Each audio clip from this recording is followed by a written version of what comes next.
नमस्ते। सांस लेना हम हर पल ये करते हैं, है ना? पर क्या कभी सोचा है कि ये आखिर इतना जरूरी क्यों है? आज हम इसी के बारे में बात करने वाले हैं, श्वसन। तो चलिए इस मामूली सी लगने वाली क्रिया के पीछे के कमाल के साइंस को समझते हैं। तो इसकी शुरुआत होती है बूझो की एक कहानी से। बूझो अपने दादा दादी से मिलने के लिए बस स्टॉप तक दौड़ कर जाता है। और जब वो पहुंचता है ना, तो उसकी सांसें एकदम तेज चल रही होती हैं। उसकी दादी पूछती हैं, अरे इतनी तेजी से सांस क्यों ले रहे हो? बस ये सवाल उसके दिमाग में घर कर जाता है। और यही वो सवाल है जिसका जवाब आज हम सब मिलकर ढूंढेंगे। तो बूझो के इस सवाल का जवाब ढूंढने के लिए हमें शरीर के अंदर झांकना पड़ेगा। और बात सिर्फ फेफड़ों की नहीं है, बल्कि कुछ ऐसा है जो और भी गहरा है, जो हमें सांस लेने पर मजबूर करता है। तो वो जवाब पता है क्या है? वो है एनर्जी। जी हाँ, ऊर्जा। हम कोई भी काम करें, चाहे दौड़ें, सोएं या पढ़ें, हमारे शरीर को एनर्जी चाहिए। और ये एनर्जी हमारे शरीर की हर एक कोशिका को चाहिए होती है। अच्छा, तो ये एनर्जी आती कहाँ से है? इसका जवाब है एक प्रोसेस में, जिसे हम कहते हैं कोशिकीय श्वसन। ये हर जिंदा जीव की कोशिकाओं में होता है। आप इसे एक जादुई प्रोसेस समझ सकते हैं, जो खाने में बंद एनर्जी को बाहर निकालता है, ताकि हमारी कोशिकाएं उसे इस्तेमाल कर सकें। अब जरा सोचिए कि हमारी कोशिकाएं ना छोटे छोटे इंजन की तरह हैं। और ये इंजन खाने से एनर्जी निकालने के लिए दो अलग अलग तरीके अपना सकते हैं। चलिए देखते हैं ये तरीके क्या हैं। तो पहला तरीका है वायवीय श्वसन। इसमें ऑक्सीजन की जरूरत पड़ती है। सोचिए, ये एक बहुत ही बढ़िया, एकदम एफिशिएंट इंजन है जो ग्लूकोज को पूरी तरह से जलाकर ढेर सारी एनर्जी बनाता है। और दूसरा तरीका है अवायवीय श्वसन, जो बिना ऑक्सीजन के काम करता है। अब ये थोड़ा कम एफिशिएंट है। इसमें ग्लूकोज पूरी तरह से नहीं टूटता और एनर्जी भी काफी कम निकलती है। तो सारा खेल ऑक्सीजन का है। अब वापस बूझो की दौड़ पर चलते हैं। जब हम तेजी से दौड़ते हैं या कोई भारी कसरत करते हैं, तो एनर्जी की जरूरत एकदम से बढ़ जाती है। पर हमारे फेफड़े उतनी तेजी से ऑक्सीजन सप्लाई नहीं कर पाते। तो ऐसे में हमारी मांसपेशियां क्या करती हैं? कभी सोचा है? वो अवायवीय श्वसन का रास्ता अपनाती हैं, मतलब बिना ऑक्सीजन के काम चलाती हैं। इस प्रोसेस में ग्लूकोज एक बाय प्रोडक्ट में बदल जाता है, जिसका नाम है लैक्टिक एसिड। और यही लैक्टिक एसिड जब मांसपेशियों में जमा हो जाता है, तो हमें वो दर्दनाक ऐंठन या क्रैम्प्स महसूस होते हैं। तो अगली बार जब कसरत के बाद दर्द हो ना, तो याद रखिएगा कि ये आपकी कोशिकाओं की मेहनत का नतीजा है, जब उन्हें ऑक्सीजन नहीं मिल रही थी। तो ठीक है, अब हम ये तो जान गए कि हमारी कोशिकाओं को ऑक्सीजन क्यों चाहिए। चलिए अब ये देखते हैं कि हमारा शरीर इस जरूरी ऑक्सीजन को अंदर पहुंचाता कैसे है। ये देखिए, ये है हमारा श्वसन तंत्र। इसके मेन प्लेयर्स हैं हमारे फेफड़े, जो चेस्ट कैविटी में एकदम सेफ रहते हैं।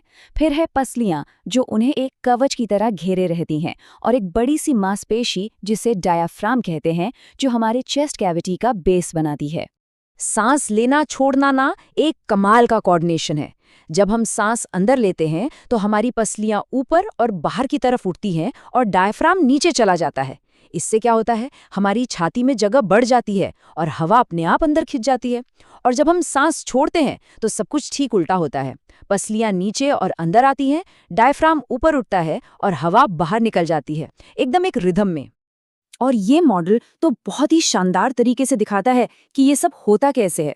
देखिए, इस मॉडल में बॉटल हमारी छाती है, गुब्बारे हमारे फेफड़े हैं, और ये जो नीचे रबर की शीट है, ये है डायाफ्राम। अब जैसे ही हम रबर शीट को नीचे खींचते हैं, गुब्बारे फूल जाते हैं। बिल्कुल वैसे ही जैसे डायाफ्राम के नीचे जाने पर हमारे फेफड़ों में हवा भर जाती है। कितना सिंपल है ना? अब इस स्लाइड में जो बात सच में ध्यान देने वाली है, वो ये है कि जिस हवा को हम अंदर लेते हैं और जो बाहर छोड़ते हैं, उसमें कितना फर्क होता है। हम 21% ऑक्सीजन वाली हवा अंदर लेते हैं, पर सिर्फ 16.4% ही बाहर छोड़ते हैं। और कार्बन डाइऑक्साइड को देखिए, ये 0.04% से सीधे 4.4% हो जाती है। ये इस बात का पक्का सबूत है कि हमारी कोशिकाएं काम कर रही हैं, वो ऑक्सीजन का इस्तेमाल कर रही हैं और कार्बन डाइऑक्साइड को वेस्ट प्रोडक्ट की तरह बाहर निकाल रही हैं। आमतौर पर जब हम आराम कर रहे होते हैं, तो एक वयस्क इंसान 1 मिनट में करीब 15 से 18 बार सांस लेता है। ये हमारी नॉर्मल ब्रीदिंग रेट है। लेकिन जैसा बूझों के साथ हुआ, भारी कसरत के दौरान ये रेट बढ़कर 25 बार प्रति मिनट या उससे भी ज्यादा हो सकती है। लेकिन सांस लेना सिर्फ इंसानों की ही बात नहीं है। तो चलिए अब इंसानों से आगे बढ़कर देखते हैं और पता लगाते हैं कि प्रकृति में दूसरे जीव इस जरूरी काम को कितने अलग-अलग और मजेदार तरीकों से करते हैं। जरा कीड़ों को देखिए, जैसे कि कॉकरोच। इनके पास हमारे जैसे फेफड़े नहीं होते। इसके बजाय इनके शरीर के साइड में छोटे छोटे छेद होते हैं, जिन्हें श्वास रंध्र कहते हैं। ये छेद सीधी हवा की नलियों के एक नेटवर्क से जुड़े होते हैं, जो ऑक्सीजन को सीधे इनके शरीर की हर कोशिका तक पहुंचाते हैं। कमाल का सिस्टम है। और प्रकृति में तो ऐसी विविधता भरी पड़ी है। केंचुए अपनी गीली त्वचा से सांस लेते हैं, मछलियां पानी में घुली ऑक्सीजन को अपने गलफड़ों से निकाल लेती हैं, और मेंढक तो सबसे निराले हैं। वो अपनी त्वचा से भी सांस ले सकते हैं और उनके पास फेफड़ों की एक जोड़ी भी होती है।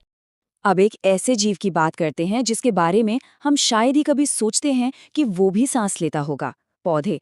हाँ, ये थोड़ा अजीब लग सकता है, लेकिन पौधे जो फोटोसिंथेसिस के दौरान ऑक्सीजन बनाते हैं, उन्हें भी जिंदा रहने के लिए, एनर्जी के लिए हमारी ही तरह सांस लेने की जरूरत होती है।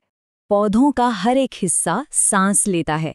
पत्तियां अपने रंध्रों यानी बहुत ही छोटे छिद्रों से गैसों को अंदर बाहर करती हैं, और तो और जड़ें भी जो मिट्टी के नीचे दबी होती हैं, वो भी मिट्टी के कणों के बीच फंसी हवा से ऑक्सीजन लेती हैं ताकि वो खाने से एनर्जी निकाल सकें। तो बूझों की दौड़ से लेकर मिट्टी में दबी जड़ों तक आज का हमारा सबसे बड़ा सबक ये है, श्वसन ही जीवन का असली इंजन है। ये वो बेसिक प्रोसेस है जो भोजन को उस एनर्जी में बदलता है जिससे हर जिंदा चीज चलती है। तो आखिर में एक सवाल के साथ आपको छोड़ते हैं।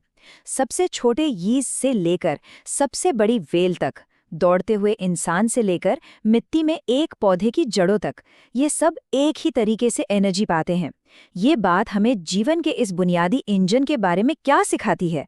हमारी हर सांस हमें इस धरती के हर दूसरे जीव से जोड़ती है। अगली बार जब आप एक गहरी सांस लें तो इस कनेक्शन के बारे में जरूर सोचिएगा।